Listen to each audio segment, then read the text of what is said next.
Imagine a month so good that the 3 legacy death metal albums are just the tip of the iceberg. Inconceivable! These are my favorite metal albums of September, and we're starting with Grimheart and Hellish Hunt.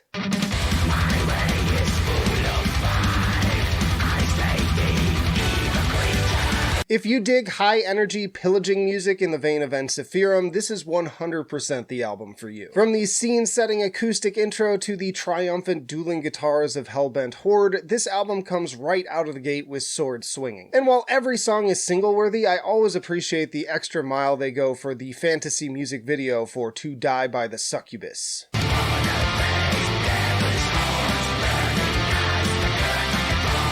From those soaring hooks and infectious rhythms to the windswept backing atmosphere, this may not be the best album of the month, but it's definitely the most fun. I frequently complain that there's not enough great folk metal these days, and Hellish Hunt definitely delivers the goods. Very impressive, especially for a debut, and I can't wait to hear more from this rising star. Next up is Cryptopsy with As Gomorrah Burns. I was promised a utopia.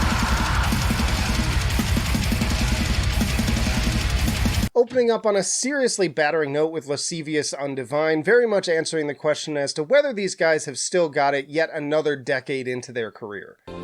Still got it. Flayed the Swine is another one that made an instant impression with that stank face-inducing riff transition.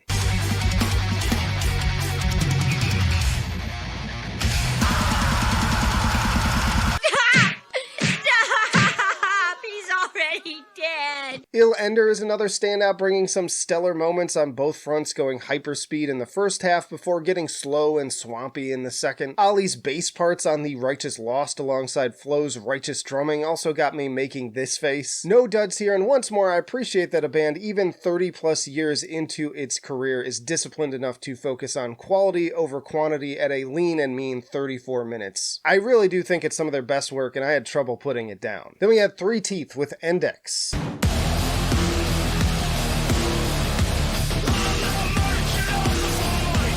As far as the few modern industrial metal acts out there go, Three Teeth is easily my most re-listened. Everything that made me love groups like Nine Inch Nails, Rob Zombie, and Marilyn Manson in the 2000s is fully on display as if that sound never fell out of favor. And while I still don't think that they've quite topped 2017's Shutdown.exe, Index feels like an overall improvement from 2019's Meta War.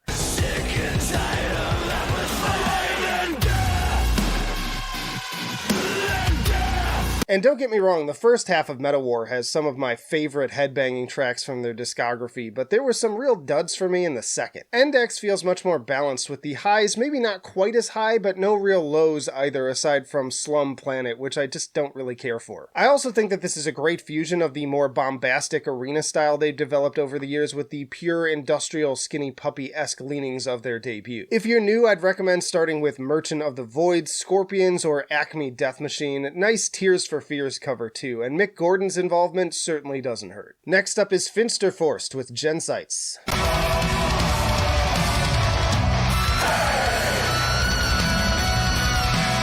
This German band has since the 2000s been crafting what they refer to as Black Forest metal in reference to their roots in that region. If you're not familiar, I'd most closely compare them to the likes of Moonsorrow, fusing elements of folk metal, progressive metal, and black metal for pretty epic results.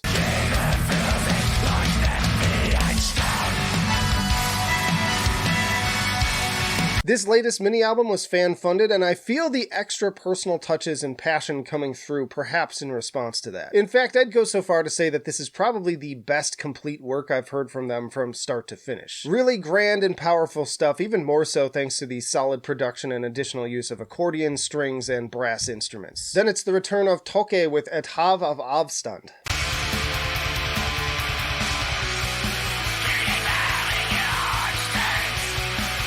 To this day, Toke is perhaps one of the best live shows I've ever seen, and Hoest's particular take on the genre has always been one I've found to be quite captivating. Since 1999, it's as if he's been able to weave the actual dirt, snow, and pine needles of the Norwegian forest into every note of his guitar melodies. And with Et Hav of Avstand, Norwegian for an ocean of distance, he continues to maintain that perfect 90s balance of raw and reverence.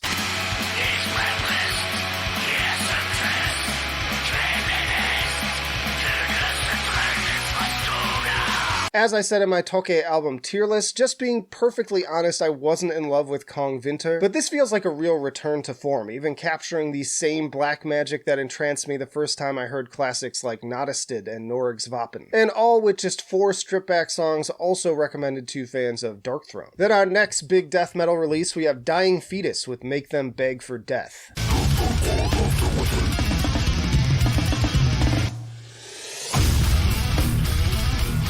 Lead single Feast of Ashes delivering on those lightning-fast leads we know and love. Again, as if the new Cryptopsy wasn't enough legacy death metal for this month, we also got this banger, and on the same day, no less. Gotta love the pure, concentrated rage and thrashier riffs of Throw Them in the Van, clocking in at under 2 minutes.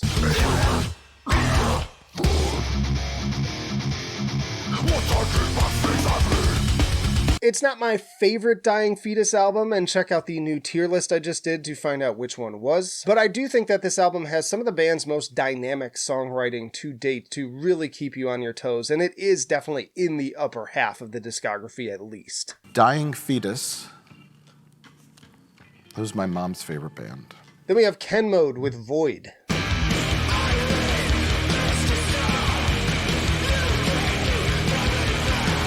Quite possibly my favorite noise band is back already, and just a year after last year's eerie and nihilistic Null. Written during the same time period and described as a companion to that release, Null is meant to represent pain, with Void being the despondency that follows it. If ever there was a band that could bottle such concepts and distill them into pure sonic form, Ken Mode is the one.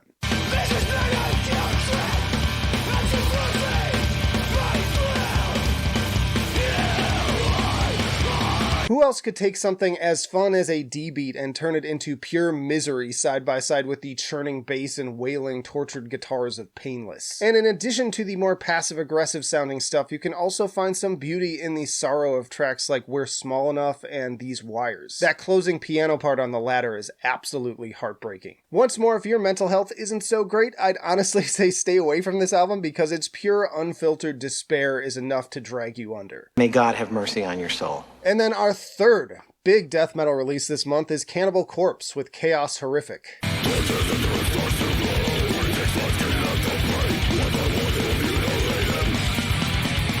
I really did not expect all 3 of these albums to make the list, y'all, but I guess there is just still some juice to squeeze from the 90s death metal forerunners. Summon for Sacrifice definitely got me pretty hyped with its broadened dynamics and more kind of Domination-era Morbid Angel sounding vibes. And then of course there's Blind Blood, which is like wading through a literal swamp of mucky gore.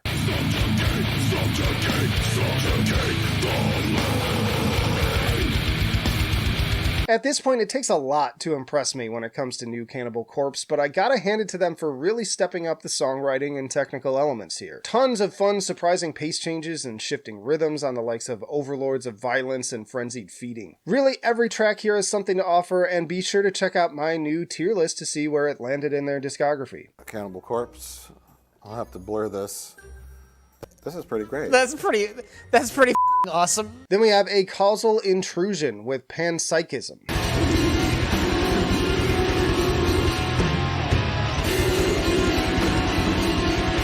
If you love the infinitely dark and atmospheric death metal of bands like Abyssal, Ultrage, and Portal, do not sleep on A Causal Intrusion. This duo delivers more cavernous weight behind their songs than most bands 2 to 3 times their size, and in particular, if you are looking for music to herald in the spooky season, this is absolutely it.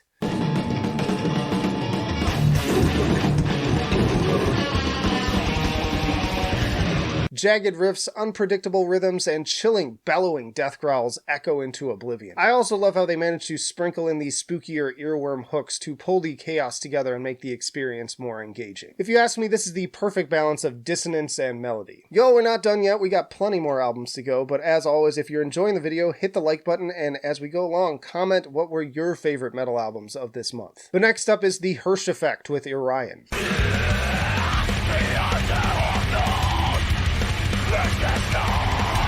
This is one of those best bands you've never heard of situations, with this being the 6th album from these incredibly talented Germans. Their impressive songwriting versatility runs the gamut from bands like Leprous and Tesseract to Mew and the Dillinger Escape Plan. One moment it's a heartstring-pulling acoustic ballad, the next it's full-tilt mathcore.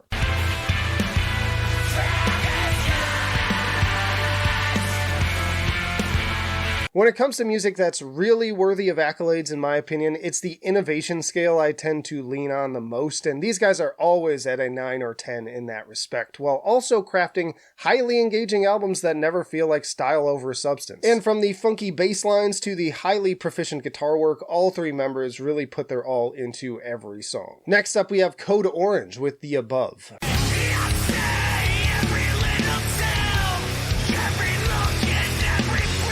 Now, I know that there are people out there who don't care for the direction that this band has taken into nu metal and 90s alternative influences, but when there are so many top-shelf metallic hardcore bands out there dropping albums even just this year, it's hard to be mad at them for experimenting with sounds of my youth. Hell, I wouldn't mind if Reba went full-on Fiona Apple for a solo career after this. I swear I saw it all. And amidst these softer moments, Billy Corgan features and Marilyn Mansonisms, there's still plenty of destruction to be found. But honestly, even when it's a little messy, it is the weirder, more surprising directions they take that keeps things exciting for me. Not to mention the songwriting is pretty damn catchy. There are more than a few hooks I find myself singing long after each listen. Then we have Tomb Mold with The Enduring Spirit.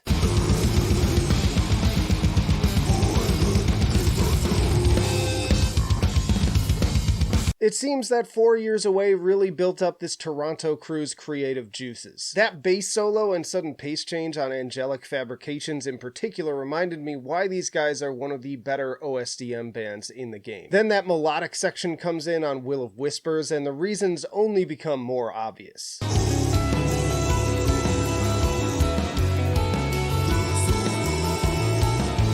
And the album only gets more proggy and atmospheric as the album progresses, culminating in the free-flowing 11-minute title track channeling later Death and Cynic. Another must-listen album in a month and frankly year packed with incredible death metal. Then there's Harm's Way with Common Suffering.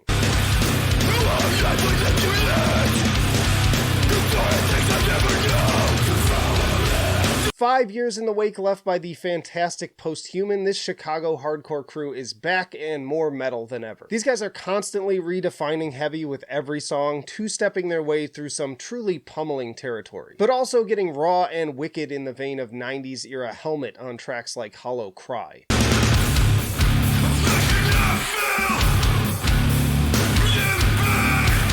I swear to God, the first time I heard that track, I thought they were covering something off of Strap It On. And then they can also get crushing from a more atmospheric angle, as with the industrialized Terrorizer and especially Undertow featuring guest vocals from King Woman. Anyway you slice it though, this is another Punisher that alongside new albums from Jesus Peace, Chamber, and Ringworm are making this an especially great year for metallic hardcore. Then we have Alterage with Worst Case Scenario.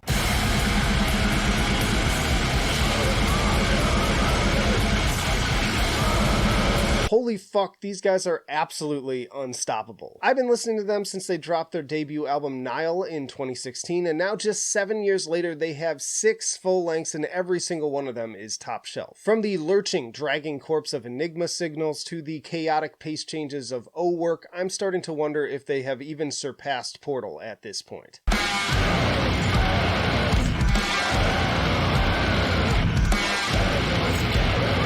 The guitar work doesn't even sound like guitar. I'm convinced that it's just a demon projecting hell sounds through the amplifier. And then the vocals, I don't know how one even begins to sound that demented. And all of it carried along by these pounding, echoing drums that are totally menacing all on their own. Next up is Gridlink with Coronet Juniper.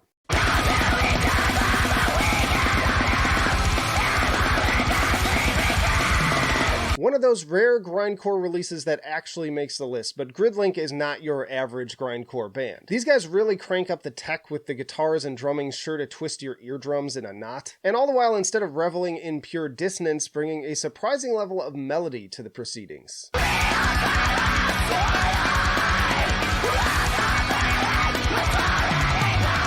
Blink and you'll miss it at 11 tracks over just 20 minutes, but all the same it feels like they actually wrote 40 minutes of material and then just cranked the speed up to 2x. Always great to see a band transcending the usual trappings of its genre, much like Beaten to Death and Wormrot in previous years. Then we have Uada with Crepuscule Natura.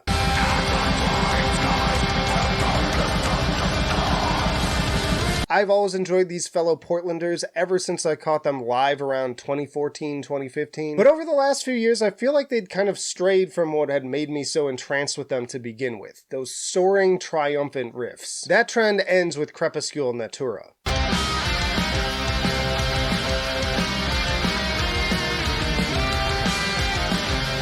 Once more seemingly influenced by both classic heavy metal and the epic harmonized doom riffs of the likes of Chemist, Uada deliver on a brand of atmospheric black metal that brings the hooks while conjuring imagery of lush Pacific Northwestern forests. Every time I press play on this thing, I really do feel like I'm just walking down this fog-shrouded green path. And frankly, I think that this is their best release since the debut. Then we have Fabricant with Drudge to the Thicket.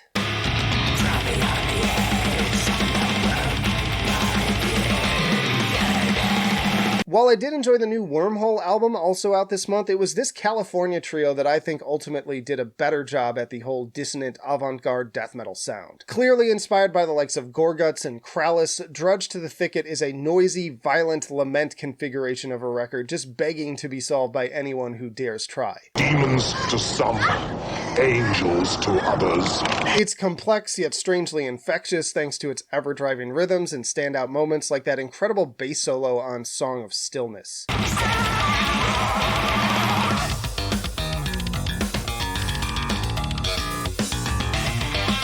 And furthermore, the overall level of dynamics and clear distinction of changing movements within each song really keeps things from devolving into a structureless mess. Definitely not for the death metal novice out there, but if you're wanting something with a little bit more to chew on than Cannibal Corpse and Dying Fetus, this is highly worthy of a spin. Now, before I get to my top pick, this month was absolutely packed to the point that I couldn't cover even close to every good release, so a few more honorable mentions: Silosis, A Sign of Things to Come, Wormhole, Almost Human, Thy Art is Murder, Godlike, and really many more, but my favorite metal album of the month goes to Alkaloid with Newman.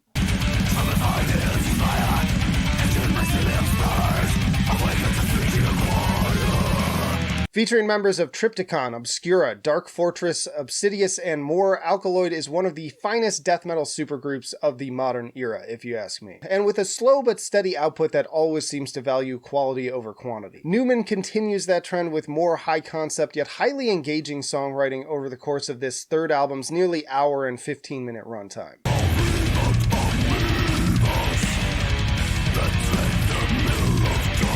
Cliffosis and the Cambrian Explosion are the perfect 1-2 punch to kick things off, mixing progressive metal with jazz for compositions that are as mind-blowing as they are heavy. Then you've got the infectious stomp of Clusterfuck and the fungi of Yoggoth, constantly shifting rhythms of shades of Shub Niggurath, and the more classic prog influences of the title track, as well as the disturbing backtrack Abyss of The Folding. It's hard to beat the Malkuth Grimoire, but if you love progressive death metal performed by some of the current top talents in the genre, you'd be a fool to miss this one. Major grower too that only got exponentially better with each listen. Newman! Y'all check out this playlist for even more of my favorite metal albums by month, and again, let me know down below what were your favorites. But that'll do it for now. Flight of Icarus signing off. I will see you in the trenches.